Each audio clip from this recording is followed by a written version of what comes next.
अस्सलाम वालेकुम जी, मैं हमारे अली, आप देख रहे हैं मेरा चैनल। मीर रज़ा अली केस का अहम तरीन मोड़, कबर कुशाई, दोबारा पोस्टमार्टम, कातिल को बचाने की तमाम जो कोशिशें थी वो नाकाम हो गई।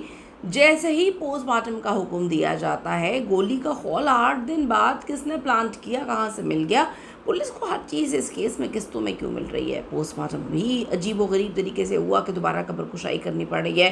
पहले मोबाइल नहीं मिल रहा था उस जगह से, फिर मोबाइल मिल गया क्योंकि आवाम आवाज़ उठा रही है, फैमिली आवाज़ उठा रही है। उसके बाद गोली का खौल 8 दिन के बाद मिल जाता है, जैसे ही पोस्टमार्टम दोबारा यानी कि कब्र कुशाई का हुक्म होता है। पुलिस ने अब तक हमारा बयान ही नहीं लिया हमसे, कुछ कहते हैं और बाहर कुछ। वालिद ने आम तरीन दावा कर दिया, जो शख्स अपनी ज़िंदगी ख़त्म करने का फ़ैसला कर चुका हो वो 3 करोड़ रुपए मांगे या ज़िंदगी बचाने के लिए मुलाकात की बात क्यों करेगा। मीर को मैसेजेस में धमकियां देने वाला आखिर कौन निकला।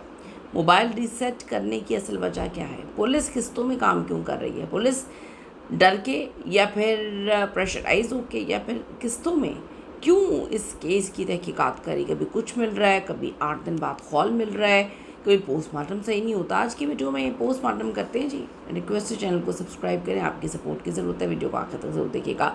मीर रज़ा अली केस में एक बात तो बड़ी क्रिस्टल क्लियर हो चुकी है कि कोई दुश्मन रज़ा के पीछे लगा हुआ था और उसने पूरी प्लानिंग से अपना काम सर अंजाम दिया। प्लानिंग भी बड़ी अच्छी थी और एग्जीक्यूशन भी आप देख लें, कहाँ कहाँ तक उसने मिलाया हुआ था, किस किस को मिलाया हुआ था। मोबाइल तक देखिए रीसेट कर दिया गया और ना रहेगा बांस ना बजेगी जो है बांसुरी।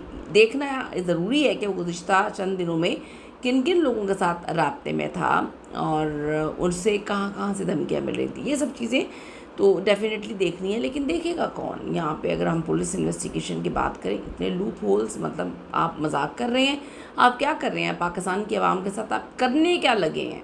मेरी तो ये समझ नहीं आती। पुलिस को हर चीज़ जो है किस्तों में मिल रही है। ऐसा लग रहा है कि किस्तों में ये केस हल करने के लिए प्रेशराइज आवाम कर रही है, उनकी फैमिली कर रही है। बड़ी अजीब सी चीज़ें हैं कि मतलब ये हो क्या रहा है। अगर आपको समझ आती तो बताएं। मुझे तो कुछ भी समझ नहीं आ रही कि पाकिस्तान में सब पुलिस काम क्या कर रही है। जो सवाल मीडिया पे उठाए जाते हैं पुलिस उनके जवाब जो है ढूंढ लेती है। अभी कुछ घंटे पहले तो उन्होंने कहा था कि जी हमने तो केस सॉल्व कर लिया। बड़ी अजीब सी बात है, कहाँ से आपने केस सॉल्व कर लिया। यहाँ पे पोस्टमार्टम दोबारा हो रहा है, कब्र कुशाई दोबारा हो रही है। आपने कौन सी जो है हवाओं में केस सॉल्व कर लिया। खौल आपको अभी मिला 8 दिन के बाद, अब क्या बातें कर रही हैं।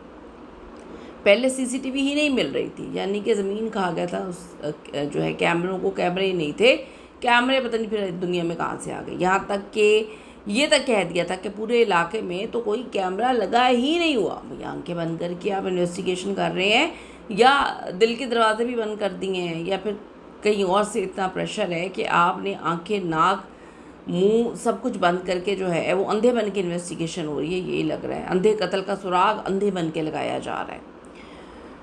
अब कोई सीसीटीवी ख़राब था बकौल इनके। यार मुझे वो कराची का वो लड़की का भी याद आ गया केस। इन्होंने उसके केस में भी बड़ा गंद घोला था। वो जो अदाकारा थी हुमैरा, इन्होंने उस केस को भी इतना गंद घोला था, एकदम बयान दे दिया जी उसने ख़ुदकुशी की है। ठीक है, ये 1 हफ्ते पुरानी लाश है, 3 दिन पुरानी लाश है, वो महीनों पुरानी लाश निकली। मतलब कराची की पुलिस को तो मैं कहूँ इतनी सो रही है कि मैं कहती हूँ कि बस जाग जाएं। इतना सोना अच्छा नहीं है, सेहत के लिए भी अच्छा नहीं है। तोंदे निकल आती हैं, कपड़े फिर जो है ना वो फटना शुरू हो जाते हैं, इतना मोटा पेट निकल आता है। काम पे ध्यान देना चाहिए। मुंह उठा के जो है वो तस्वीरों से पोस्टमार्टम हो रहा है, अब कवर कुरशाई हो रही है। कभी आपको कैमरे नहीं मिलते, कभी आपको जो है फुटेज नहीं मिलती, कभी आप कहते हैं कैमरे ख़राब है। फिर जब मीडिया जिस बात पे सवाल उठाता है तो आपको वो सब चीज़ें मिलना शुरू हो जाती हैं। खौल खौल की कहानी आपने लगाई हुई थी, नहीं मिल रही। अब जाकर जो है वो जब डॉक्टर समिया ने बोला है कि जी ये सब इन्होंने किया पोस्टमार्टम में कब्र कुशाई, अब जब दोबारा होने लगी तो आपको खौल भी मिल गया। अजीब बातें हैं यार। पहले मोबाइल हो गया, गायब हो गया था, इनको मोबाइल ही नहीं मिल रहा था और फिर रीसेट मोबाइल मिला और वो भी खुल नहीं रहा। मतलब आप क्या कर रहे हैं, आप किसको बेवकूफ़ बना रहे हैं भाई। बस कर दें, या आपके तरीके जो हैं आवाम हर केस में जान चुकी है। अब जिन भूत ना ले आइएगा प्लीज़ कि वो वीराने में जो है जिन भूत आ गए, वहाँ पर जो है जिन भूतों का साया था तो ये सब कुछ जिन भूत कर रहे हैं। खौल भी जिन भूतों ने गायब कर दिया, ठीक है, खून भी जिन भूतों ने गायब कर दिया उसके बाद वहाँ पे चुड़ैल का बसेरा है।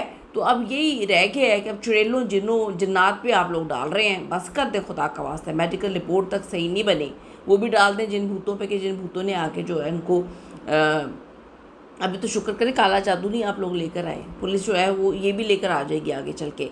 और अब गोली का खौल मिल गया अचानक से, अचानक 8 दिन बाद गोली का खौल भी मिल जाता है। कुछ देर रुके, पुलिस को खून भी नज़र आ जाएगा। अभी तो पता नहीं आंखों पे किस चीज़ की पट्टी है, मैं फिर बोलूँगी तो फिर कहेंगे कि ज़्यादा बोल दिया। तो बेहतर ये है कि पट्टियाँ खोल लें और खुदा का वास्ता खोल लें, क्योंकि अगर आँखों से आपकी पट्टियाँ अवाम ने खोलना शुरू कर दी तो फिर आपको सब चीज़ें बड़ी अच्छी नज़र आएंगी, एक की दो नज़र आना शुरू हो जाएंगी। पिछले 7 दिनों से तफ्तीशी इदारों के लिए सरदर्द बनने वाला सबसे बड़ा सबूत यानी कि गोली का वो खौल जो जय वकुआ से जिन भूतों ने गायब कर दिया, पुरस्कार गायब था, बिल आखिर पुलिस ने ढूंढ ही लिया। तो भाई क्राइम सीन पे आप किस तरह से इन्वेस्टिगेशन कर रहे हैं कि आपको किस्तों में चीज़ें मिल रही हैं। क्राइम सीन का बेड़ा गर्क करके रख दिया आप लोगों ने, अजीब बकवास लगाई हुई है। अब इस केस में इंतहाई अहम और फैसला कौन सबूत के तौर पे ये देखा जा रहा है, ये साबित करेगा फायर किस जाविये से हुआ, किस हथियार से गोली मारी। अगर इनका मूड हुआ तो वो भी कर लेंगे। मैं आवाम को कहूँगी, फैमिली को कहूँगी नज़र रखे, क्योंकि आप लोगों ने नज़र रखी है तो इनको किस्तों में चीज़ें मिल रही हैं। MLO की संगीन गफलत, सिर्फ तस्वीरों पर रिपोर्ट बनाने के शर्मनाक इंकशाफात के बाद अब डॉक्टर समिया की सरबराही में एक आला सतह मेडिकल बोर्ड कायम किया जा रहा है। यानी कि अगर सोशल मीडिया पर आवाज़ नहीं उठाई जाएगी किसी भी केस के हवाले से तो ये तो केस की जो है वो पसलियाँ हड्डियाँ तोड़ के रख देंगे, मतलब कुछ खुदा का खौफ करें। ये बोर्ड कानूनी तकाज़ों के मुताबिक मीर रज़ा अली की मैयत की कब्र कुशाई करेगा, कल सुबह दोबारा पोस्टमार्टम करके इस हकीकत से पर्दा उठाएगा कि आया गोली कब्र पे मारी गई थी और रज़ा पर क्या क्या तशद्दुद हुआ। एक तरफ पुलिस का शुरुआती जो स्टांस है तमाम तजादात के बावजूद इस वाक़े को ख़ुदकुशी का रंग देने की कोशिशों में मसरूफ़ नज़र आया, जो कि इस वक्त पाकिस्तान की पुलिस जो है वो हर केस को ख़ुदकुशी का रंग देती हुई नज़र आ रही है। दूसरा जिन भूतों में डाल देते हैं, तीसरा जो है हवाई मखलूकों में डाल देते हैं, फिर खलाई मखलूक़ें आ जाती हैं। दूसरी तरफ मीर रज़ा के वालिद और लवाहिकीन मुसलसल इस बात पर डटे हुए हैं कि ये कोई ख़ुदकुशी वगैरह नहीं है, उसको जो है बेदर्दी से कत्ल किया गया है। 15 किलोमीटर दूर बुलाकर एक मनसूबाबंद साजिश के तहत सफाकाना तौर पर कत्ल किया है। विक्टिम ब्लेमिंग करना बंद कर दें, ठीक है। मैं कमेंट्स पढ़ रही थी, साजिशें करना बंद कर दें, एक नैरेटिव झूठा बनाना बंद कर दें। ख़ुदकुशी अवाम में जो भी एक सोशल मीडिया पे कैंपेन चलाई जा रही है। दूसरा, वालिद रो नहीं रहे, भाई तुम्हारे सामने आके रोएंगे। यहाँ पे आपने पुलिस का हाल देख लिया है कि कितने बड़े लोग जो हैं, पावरफुल लोग इस केस की माँ बहन कर चुके हैं, तबाह बर्बाद कर चुके हैं, बहुत बुरा हाल हो चुका है इस केस का। तो अगर वो बैठ के रोते रहेंगे तो कौन देखेगा केस को? आप इस पे जज कर रहे हैं कि वो रो नहीं रहे, जो है माँ नहीं रो रही, बहन को हम देख रहे हैं नहीं रो रहे। सीरियसली आपको उनका रोना जो है आप बड़ा काउंट कर रहे हैं।